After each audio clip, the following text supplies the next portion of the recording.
2003 жылы Карюгин деген бул бассейндин хозяйыны ошо сатып жиберген Эйик булагына. Ошондон бери эле биякта 49 сотик жер экен. Ошол жерде мына менин артымда турат, ошол 5-6 коттеджи бар. Элдерди кабыл алат аяка. Ичинде бассейни да бар. Бир эле бассейн эмес, мунун ичинде да биякта да бассейн бар, муну да көрүп турасыздар. Биринчиден булардын очистной сооружениясы жок. Булар болсо ичинде туалети бар, ванныйы бар, душу бар, прачечный бар, столовый бар. Булардын бүт агындысын баары эле түп-түз жолдун жээгинен агып барып эле жаңы салынган асфальтты бузуп атат. Ар жакка жөн эле ысык ата суусуна куюлуп атат. Муну биз биринчи жолу эмес, бул көп жолу айттык, өздөрүнө да барып айтканбыз. Өздөрү да билет ошону. Анан эч кандай чара көрбөй атышат. И наконец она изливается отсюда, тоже попадая в речку. Вот. Вдоль дороги, кстати, частично ее размывая. Зыян келип атат, малга да келип, биз эмес, малга да зыян келип атат.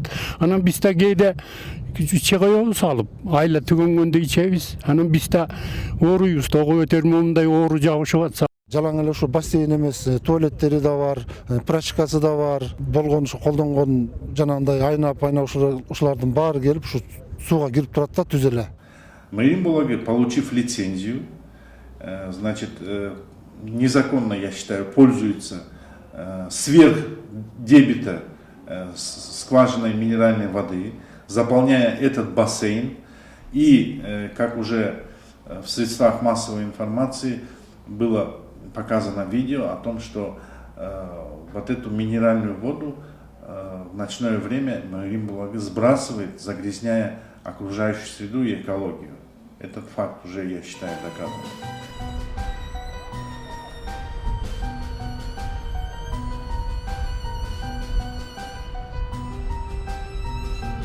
Маримбулаги загрязняет окружающую среду, экологию, и тем более я считаю, что никаких детей они в этом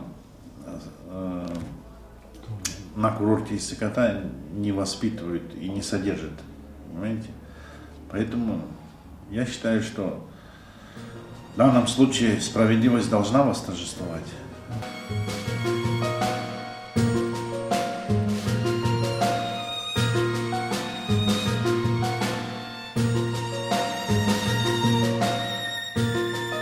Бул жер болсо Ысык-Ата курортунун особо охраняемый зонасы. Бул жер болсо ошол көрүп атасыздар, скважиналар, бүт скважиналар бар ушул жерде. Азыр ушул скважинанын тегерегинде территориясын, скважиналарын баарын алып алса, анда курортду токтотуп эле коюш керек.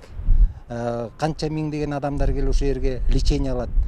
Канча адамдарга ушу жардам берип атат ушу. Азыр ушу жер үчүн дагы соттошуп атабыз.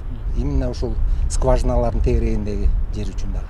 Это будет большой экономический удар по курорту Иссык-Кутай. И я думаю, что курорт Иссык-Кутай, возможно, и приостановит свою деятельность.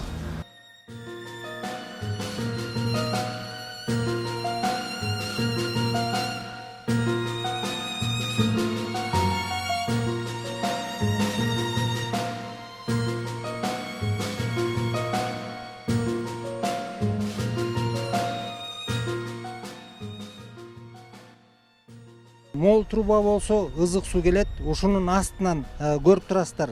Биринчи ызык суу келатып эле чоң трубаны бул астынан кошулуп алган. Ошол булардын өздөрүнүн бассейнине барат, жана коттедждерине барат. Анан артканы биздин өзүбүзгө кетет, прачкага, анан бияктагы жашап аткан элдерге. Кээ бирде бул суусу да жетпей да калат. Булар бассейнди көбүрөөк ачып коюшса.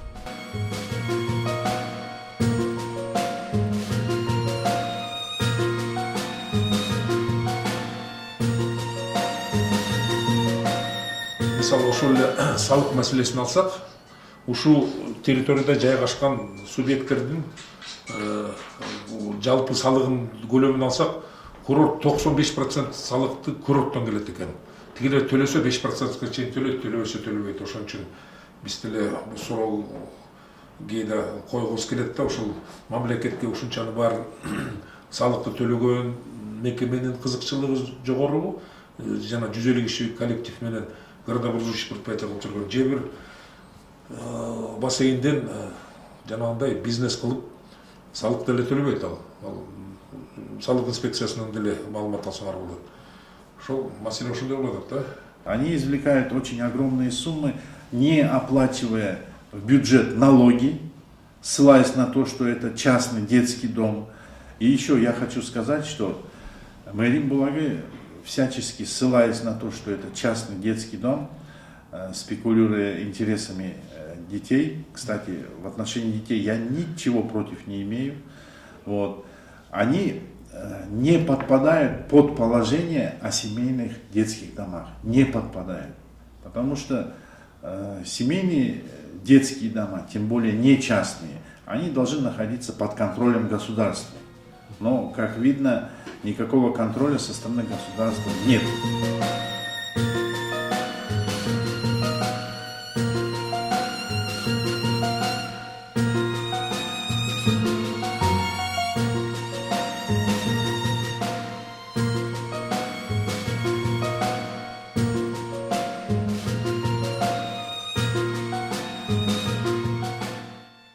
Несмотря на то, что на тот момент, когда рассматривалось исковое заявление Мээрим Булагы, уже были вступившие в законную силу решения судов по искам Федерации профсоюзов Кыргызстана о признании договора дарения недействительным, о том, что протокол собрания этого Ботвейто также был признан недействительным, было признано недействительным распоряжение управления Курорт-туризма о передаче этого имущества. Несмотря на эти установленные судами обстоятельства, районный суд удовлетворяет исковое заявление Мээрим Булагы. Затем идет апелляция, далее идет кассация в Верховный суд, но суды, игнорируя требования закона, все-таки оставляют решение Исыкатинского районного суда в силе. Понимаете? Поэтому я считаю, что в данном случае справедливость должна восторжествовать. И Федерация профсоюзов Кыргызстана, я считаю, что действует в рамках закона.